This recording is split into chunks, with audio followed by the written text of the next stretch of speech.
Bonjour, soyez les bienvenus dans cette vidéo consacrée à la coopération et surtout savoir comment faire en tant que manager pour créer les conditions de la coopération au sein d'une équipe. Car comme je vais bientôt vous le dire, la coopération, ça n'est pas spontané. Il faut réussir à la générer, à la susciter. Je m'appelle Nolwenn Bernat-Chasselan, je suis coach en leadership, consultante en management. J'accompagne depuis 15 ans des dirigeants, des managers, des équipes à mieux travailler ensemble et déployer leur plein potentiel de leadership. J'ai créé une formation qui vous apprend à devenir un manager efficace et serein en seulement 8 étapes. C'est court, rapide et efficace. N'hésitez pas à réaliser le test dès à présent. Le lien est en description de la vidéo. Il vous permettra de faire un autodiagnostic de votre propre posture de leadership et de management. Alors voyons pourquoi la coopération n'est pas spontanée et comment faire pour la susciter au sein de son collectif de travail. Tout d'abord, je vais vous raconter une petite histoire. Une histoire qui raconte l'origine de la démocratie. Dans notre identité d'être humain, on a deux tendances, deux envies. Celle à la fois d'être en groupe parce qu'on sait qu'on a besoin les uns des autres pour survivre. Tout seul, on ne peut pas grand-chose. Tous ensemble, on peut beaucoup. Donc on a tendance à vouloir se fondre dans le groupe et être accepté. Mais on a aussi une lubie, nous, êtres humains, c'est celle d'exister en tant qu'individu, d'être remarqué, d'être le champion de quelque chose, le héros de quelque chose. Et donc cette histoire que je veux vous raconter, elle se passe en Grèce antique, où pendant très longtemps, la manière de combattre entre les cités grecques était une manière héroïque. C'est-à-dire qu'on considérait qu'une personne en particulier, un héros comme Achille par exemple, allait transformer la bataille et faire en sorte que d'un seul coup, tout le monde allait gagner. Et puis à un moment donné, à Athènes, une des cités de la Grèce antique, au 5e siècle avant Jésus-Christ, Athènes décide de se battre différemment. Et elle construit ce qu'on appelle l'armée hoplitique. L'hoplite, c'est le soldat, et il a un bouclier. Il a son armement, mais il a surtout un bouclier. Et l'hoplite va fonctionner en ligne, ce qui constitue ce qu'on appelle la phalange grecque. Il est en ligne et donc avec son bouclier, il protège une partie de son corps. Et avec ce même bouclier, il protège l'autre partie du corps de la personne qui est à côté de lui. Mais du coup, il fait confiance à la personne qui est de l'autre côté pour le protéger l'autre moitié de son corps qui est découverte par le bouclier. Et cela crée un sentiment d'interdépendance immense au combat qui, par capillarité, pensent les historiens, s'est répercuté et a créé un système de gouvernement qui est celui des pairs, celui de la démocratie, où chacun est interdépendant. Si toi tu fais défaut, si toi tu fuis, si toi tu tombes, eh bien, c'est l'ensemble de la colonne qui est mise en difficulté. L'ensemble de la ligne plutôt, même si derrière il y avait des colonnes aussi.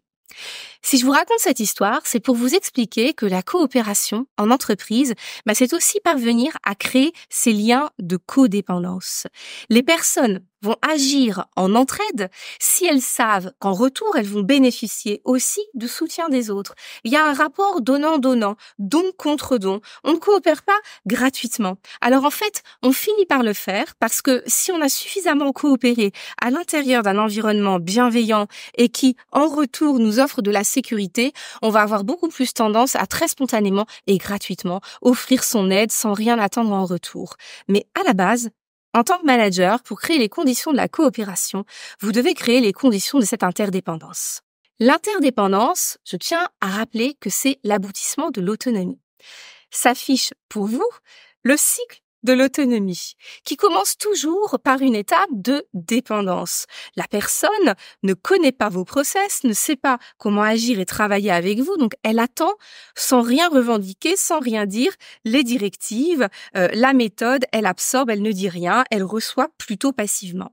Elle va passer ensuite par une étape de contre-dépendance. C'est le moment où elle commence à avoir un peu plus de sécurité, elle comprend mieux son environnement, cette personne a envie d'exister, en tant qu'adulte, en l'occurrence, puisqu'on est dans le monde du travail, et donc va beaucoup s'affirmer par la critique, par le non. Ça peut être très agaçant pour le manager, mais si vous comprenez que c'est une étape de maturation, ça n'est pas forcément grave. Par contre, il ne faut pas que la personne stagne dans la contre-dépendance. C'est intéressant pour elle de passer à l'étape de l'indépendance, c'est-à-dire qu'elle assume pleinement ses choix.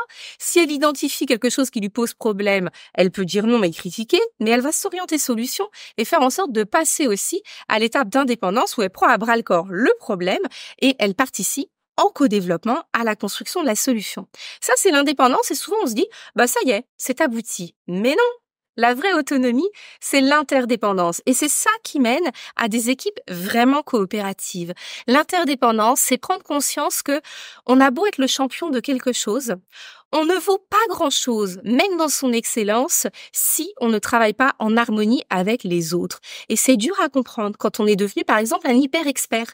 On va avoir tendance à trouver qu'on agit plus rapidement seul. Et c'est vrai, travailler en équipe suppose d'ajuster son rythme à celui du collectif.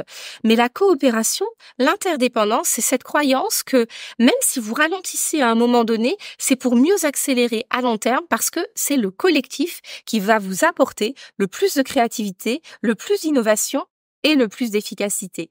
On peut performer dans son silo d'expertise, mais un peu toujours sur la même chose et avec beaucoup plus de difficultés à changer et à innover. Par ailleurs, on va performer, mais jusqu'à un certain seuil qui est celui de notre compétence à absorber individuellement la charge et les contraintes liées à cette hyper-expertise.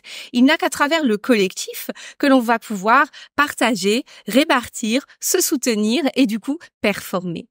C'est le rôle du leader, c'est le rôle du manager de créer cette interdépendance et cette coopération. Pour créer de l'interdépendance, il faut créer de la transversalité. Vous l'avez compris, si chacun agit isolément, vous pouvez atteindre un certain niveau d'expertise dans chacun de ces ISO-là. Mais si vous voulez une vraie coopération, vous devez créer de la transversalité grâce à des projets transversaux, en créant du binôme, en poussant les personnes à interagir, à travailler ensemble, à interagir de manière vertueuse.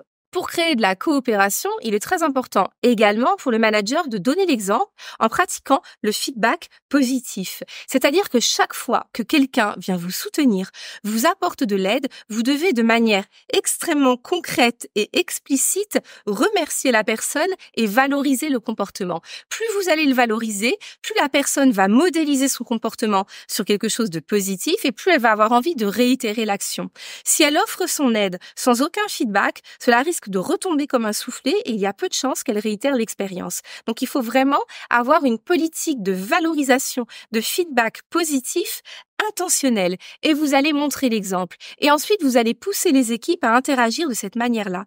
Il n'y a pas de raison que le manager soit le seul pourvoyeur de feedback positif et de reconnaissance. Il est tout à fait possible au sein du groupe que chacun des membres vienne se valoriser, se remercier et créer cette culture collective de l'entraide à laquelle vous aspirez et dont les collectifs de travail ont tellement besoin.